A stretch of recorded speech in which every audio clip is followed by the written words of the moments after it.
ଆଜିର ଭିଡ଼ିଓରେ ଶିକ୍ଷକ ଏବଂ ଶିକ୍ଷୟିତ୍ରୀମାନଙ୍କ ପାଇଁ ସ୍ୱାଧୀନତା ଦିବସ ଉପଲକ୍ଷେ ଭାଷଣ ରହିଛି। ତେଣୁ ଭିଡ଼ିଓଟିକୁ ସମ୍ପୂର୍ଣ୍ଣ ଦେଖନ୍ତୁ ଏବଂ ଭିଡ଼ିଓଟିକୁ ଲାଇକ୍, ସେୟାର, କମେଣ୍ଟ ଏବଂ ସବସ୍କ୍ରାଇବ୍ କରିବା ପାଇଁ ଅନୁରୋଧ। ବରେଣ୍ୟ ସଭାପତି ମହୋଦୟ, ସମ୍ମାନନୀୟ ପ୍ରଧାନ ଶିକ୍ଷକ, ନିମନ୍ତ୍ରିତ ଅତିଥିଗଣ, ମୋର ସହକର୍ମୀ ଶିକ୍ଷକ ଓ ଶିକ୍ଷୟିତ୍ରୀବୃନ୍ଦ ତଥା ମୋର ଅତି ଆଦରର ଛାତ୍ର ଓ ଛାତ୍ରୀଗଣ, ପବିତ୍ର ସ୍ୱାଧୀନତା ଦିବସ ଅବସରରେ ସମସ୍ତଙ୍କୁ ମୋର ହାର୍ଦ୍ଦିକ ଶୁଭେଚ୍ଛା ଓ ଶୁଭକାମନା। ଆଜି ହେଉଛି ଆମ ପାଇଁ ଏକ ଗର୍ବ ଓ ଗୌରବର ଦିବସ।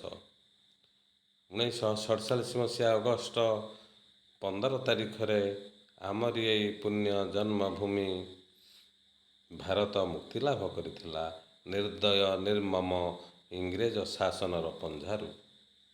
ଯେଉଁ ସ୍ୱାଧୀନତା ଆମେ ସେହି ଦିନ ଲାଭ କରିଛେ, ସେହି ସ୍ୱାଧୀନତା ଆମକୁ ଏତେ ସହଜରେ ମିଳେ ନାହିଁ। ଜାତି, ଧର୍ମ, ବର୍ଣ୍ଣ ନିର୍ବିଶେଷରେ ହଜାର ହଜାର ଲୋକ ନିଜର ଆତ୍ମ ବଳିଦାନର ପ୍ରତିବଦଳରେ ଆମେ ଦେଶ ପାଇଁ ସ୍ୱାଧୀନତା ଆଣିଛନ୍ତି। ବହୁ କଷ୍ଟରେ ଲାଭ କରିଥିବା ଏ ସ୍ୱାଧୀନତାର ମୂଲ୍ୟକୁ ଆମେ ସମସ୍ତେ ହୃଦୟଙ୍ଗମ କରିବା ଉଚିତ। ଶିକ୍ଷିତ ଓ ସଚେତନ ନାଗରିକ ହିସାବରେ ନିଜ ଦେଶର ବିକାଶ ପାଇଁ ପ୍ରତ୍ୟେକ ନାଗରିକ ବଦ୍ଧପରିକର ହେବା ଏକାନ୍ତ ଆବଶ୍ୟକ। ପିଲାମାନେ, ତୁମେମାନେ ହେଉଛ ଏହି ଦେଶର ଭବିଷ୍ୟତ। ଏ ଦେଶର ରୂପରେଖ ତୁମରି ହାତରେ ନିର୍ଭୟ କରେ। ଜଣେ ସ୍ୱାର୍ଥାନ୍ଧ ମଣିଷ କେବେ ହେଲେ ଦେଶ ଲାଗି କାର୍ଯ୍ୟ କରିପାରେ ନାହିଁ। ଦେଶ ପାଇଁ କାର୍ଯ୍ୟ କରିବାକୁ ହେଲେ ପ୍ରଥମ ଆବଶ୍ୟକତା ହେଲା ସ୍ୱାର୍ଥ ତ୍ୟାଗ। ତେଣୁ କବି କହିଛନ୍ତି, ଜାତି ନନ୍ଦିଘୋଷ ଚଳିବ କି ଭାଇ, ସ୍ୱାର୍ଥକୁ ସାରଥି କଲେ। ଟାଣେ କିରେ ଗାଡ଼ି, ଦାନାର ତବଡ଼ା, ଘୋଡ଼ା ମୁହେ ବନ୍ଧା ଥିଲେ। ଆମ ଦେଶ ଭାରତ ସର୍ବଦା ଶାନ୍ତିପ୍ରିୟ। ଯୁଗେ ଯୁଗେ ଏହି ଦେଶ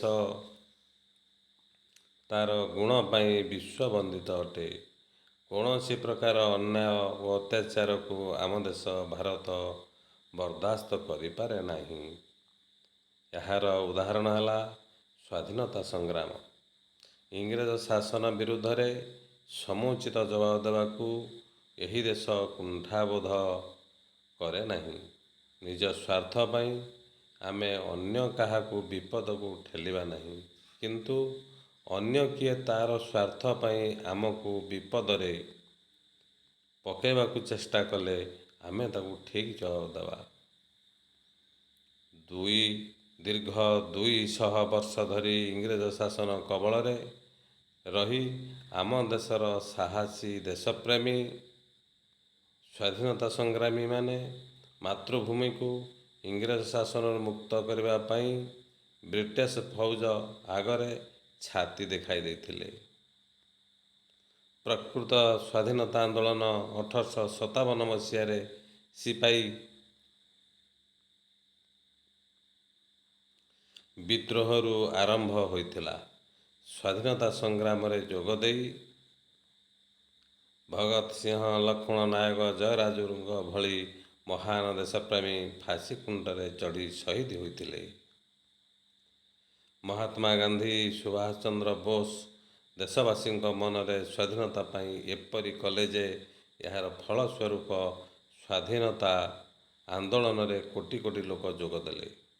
ନେତାଜୀଙ୍କ ସ୍ଲୋଗାନ, ତୁମେ ମୋତେ ରକ୍ତ ଦିଅ, ମୁଁ ତୁମକୁ ସ୍ୱାଧୀନତା ଦେବି ଏବଂ ଗାନ୍ଧୀଜୀଙ୍କ ଅହିଂସା ନୀତି ଆଗରେ ଇଂରେଜମାନେ ଶେଷରେ ମୁଣ୍ଡ ନୁଆଁଇଥିଲେ।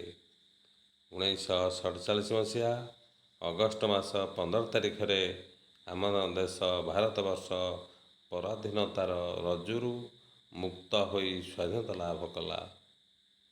ଆମ ଦେଶକୁ ସ୍ୱାଧୀନତା ପ୍ରଦାନ କରିଥିବା ସେହି ମହାନ ଦେଶପ୍ରେମୀ ଙ୍କୁ ଭକ୍ତିପୂତ ଶ୍ରଦ୍ଧାଞ୍ଜଳି ଅର୍ପଣ କରୁଅଛି। ଆମେ ସମସ୍ତେ ଶପଥ ନେବା, ଆମେ ମିଳିମିଶି କି ଆମ ଦେଶକୁ ପ୍ରଗତି ପଥରେ ଆଗେଇ ନେବା।